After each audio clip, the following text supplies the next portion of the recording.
Welcome to Cheat Sheet Tales, where secrets slip, lies unravel, and the truth always has a twist. Real stories, raw confessions, shocking betrayals. Drop a comment if you've ever caught a red flag too late. Now, let's get into today's tale. You're useless without a real degree, my parents yelled when I dropped out to learn UX design. 5 years later, I was speaking at Google I/O when they texted, "We're so proud." I sent a screenshot of their old message, "You're dead to us." I grew up in Fairfax, Virginia.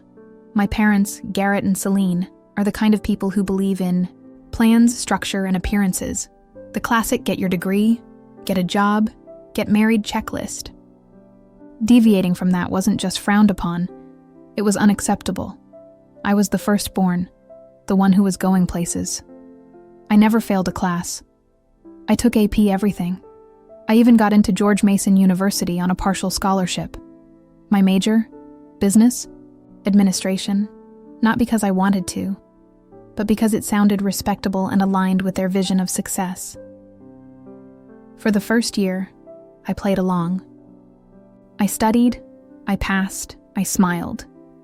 But inside, I was wilting. It was during a group project in sophomore year, ironically, that I stumbled into UX design. We were building a prototype for an app idea. Everyone was focused on data and monetization. I couldn't stop thinking about the interface, the way users would interact with it, the look and feel, the emotional tone of it all. I stayed up until 4 a.m. one night, redesigning every screen in Figma. I barely knew how to use the tool, but I was obsessed. When I presented my design, our professor said, "You might be in the wrong major." It was like a switch flipped. After that, I started reading everything I could about user experience design. Articles, case studies, social media threads, you name it. I taught myself the basics of HTML and CSS and started building a small portfolio. It felt like falling in love for the first time. But I knew what it meant to choose UX. Meant stepping off the track my parents had laid out for me since I was 8 years old. I tried to compromise.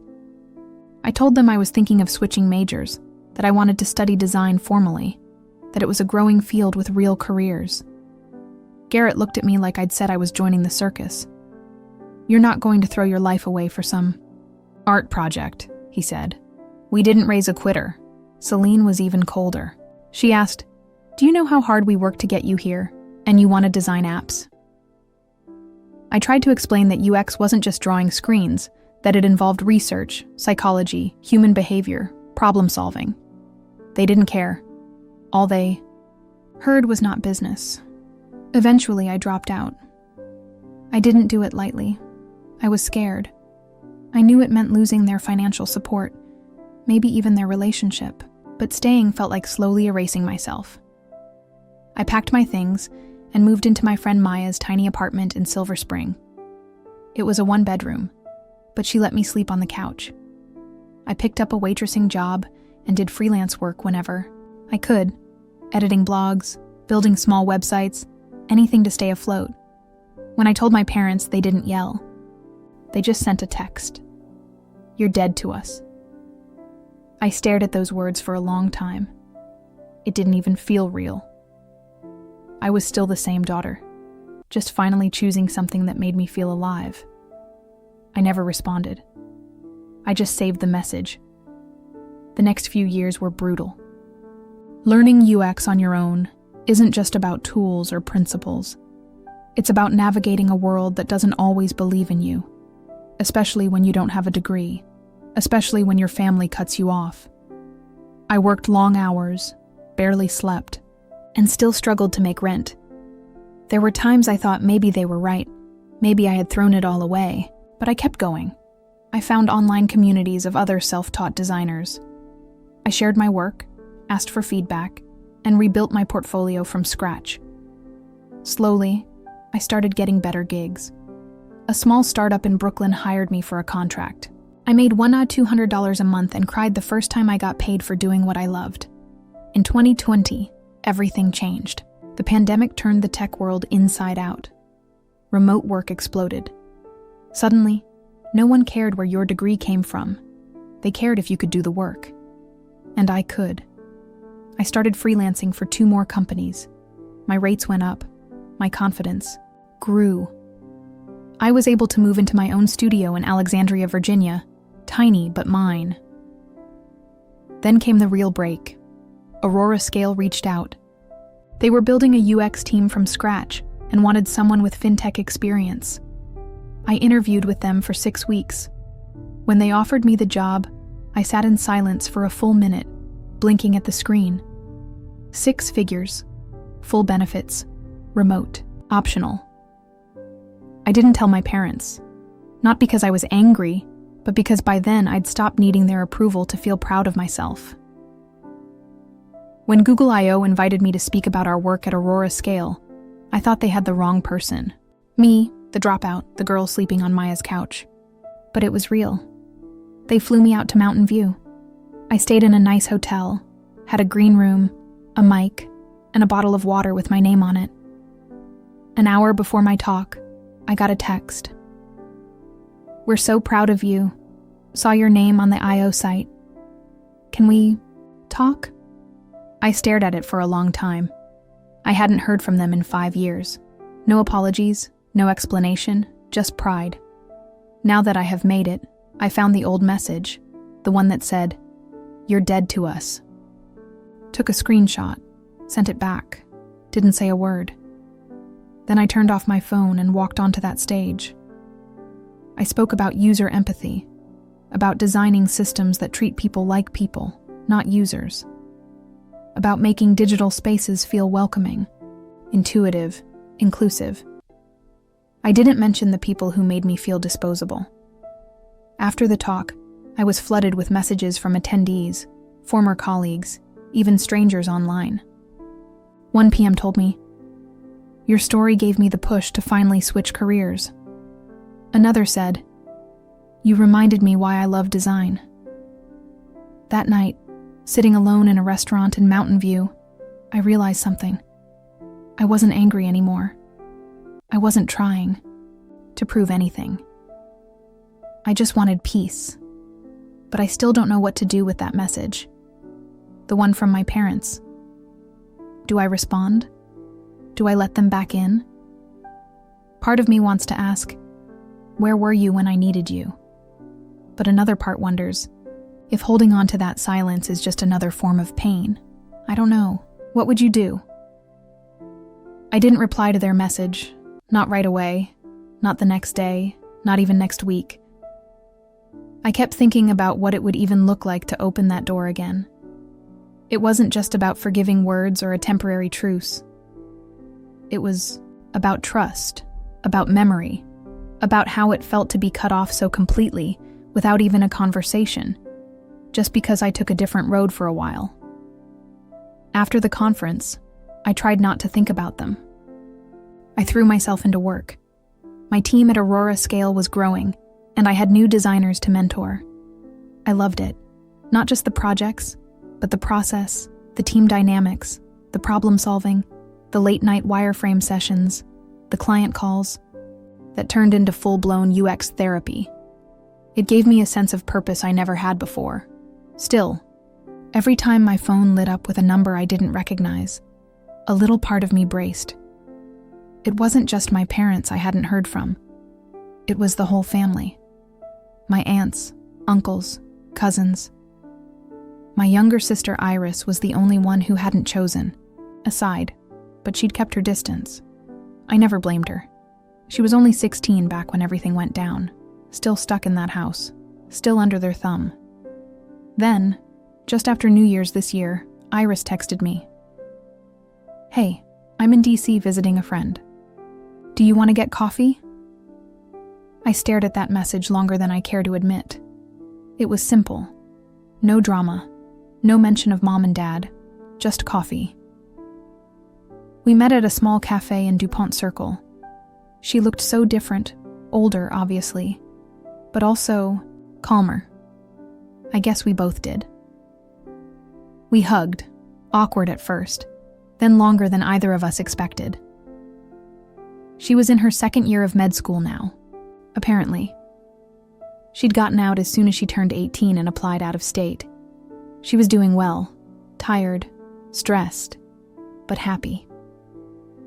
She said she'd followed my work for a while, quietly, and that seeing my name pop up at I.O. made her feel really proud. I didn't know what to say. We sat in silence for a bit, sipping our lattes, watching people go by outside. Eventually she said, "They talk about you more than you think." I didn't answer. She added, "They were wrong about everything." It took everything in me not to cry right there in the cafe. I didn't know I needed to hear that, until I did. I asked if they knew she was meeting me. She shrugged. "Mom suspects. Dad doesn't ask." Then she said something that's been stuck in my head ever since. "They want to reach out. But I think they're afraid you'll never forgive them, or worse, that you've moved on, and they don't matter anymore." I didn't know how to respond to that either, because part of it was true. I had moved on. My life was good, peaceful even, and for the first time in a long time, it was also mine. But I'd be lying if I said they didn't matter, if I said their absence hadn't shaped everything. Iris and I kept talking. We walked around, ended up getting lunch, and stayed out until it got dark. Before we hugged goodbye, she asked if I'd consider coming to dinner. Just the four of us. No drama, no expectations. I didn't say yes. I didn't say no. I said, "I'll think about it. Think about it. Think about," and I have been. For weeks now. I keep playing it out in my head, sitting at their table again, hearing their voices, seeing their faces. What would I even say? Would I scream? Would I cry? Would I be polite and emotionally distant? Would I finally get the apology that little 22-year-old version of me needed? Or would it just open up wounds I worked so hard to close?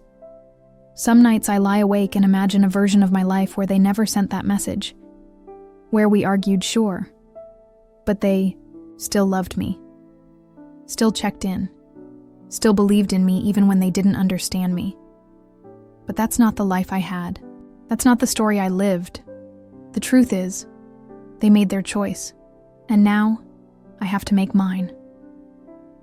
A few weeks after that conversation with Iris, I found myself sitting on my balcony in Seattle, watching the rain slick down the railings.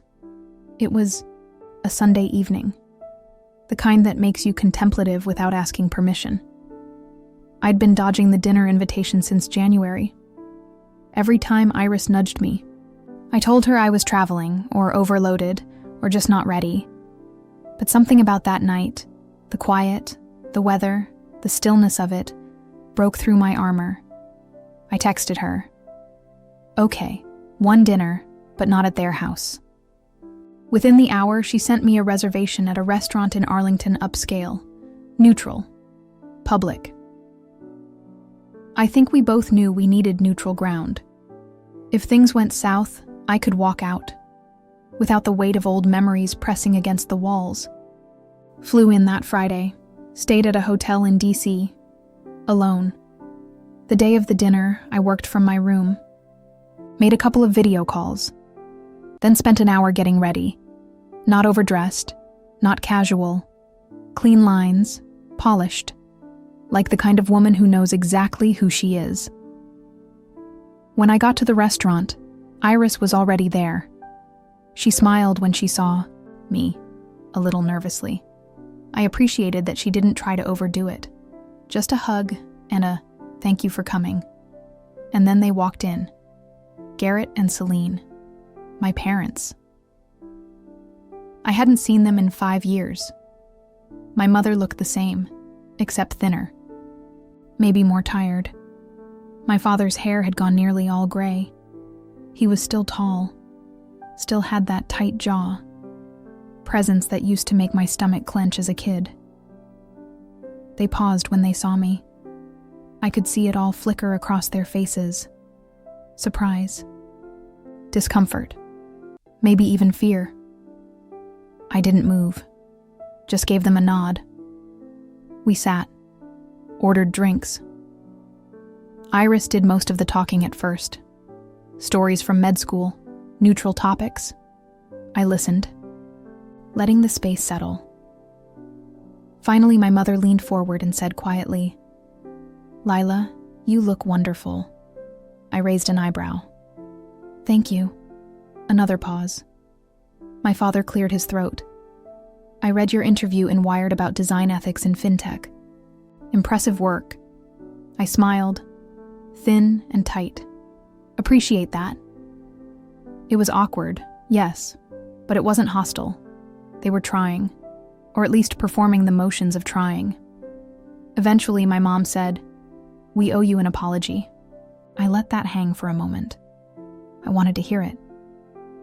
She glanced at my dad, who looked like he was chewing nails, then continued. "We said things that were cruel and unforgivable. I'm sorry for that. I think we both are." He didn't say anything for a few seconds. Then he finally nodded. "We were wrong. We thought we were doing what was best. We didn't understand." I took a breath. Not because I forgave them, but because I wanted to speak clearly. "You didn't try to understand," I said. "You didn't just disagree. You cut me off. Told me I was dead to you. I built my life from scratch while carrying that. And now that I've made it, you want to pretend it was just a misunderstanding?" My voice didn't rise. I wasn't there to shout, but the power in that moment, it hummed through my bones. They both looked down. Iris looked uncomfortable, but she didn't interrupt. I continued calmly. "I'm not here for closure. I'm here to let you see what you lost, what you gave up." I reached into my bag and pulled out a small hardcover photo book. I'd made it through a custom print service the week before. On the cover, 5 years no contact. Inside were images of my journey, my first freelance project, the studio apartment, screenshots from the Aurora Scale dashboard, speaking at Google I/O, the Wired interview, the UX team I'd built, messages from mentees thanking me, my current apartment, my dog, and on the very last page, a screenshot of the message, "You're dead to us," side by side with, "We're so proud of you." I handed it to my mother. "You wanted to reconnect. Start with this. Read it. Sit with it." She took it with shaking hands. My father didn't reach for it. "I don't need your approval anymore," I said. "And I'm not interested in rebuilding something that never really existed. But I do want you to understand that I didn't just survive without you. I thrived. And I'm not here because I need anything." Then I stood up.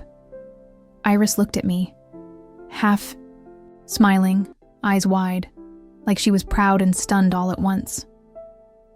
"I'll see you again, Iris," I said, softly. To my parents, I said nothing more. I walked out of that restaurant, taller than I've ever felt.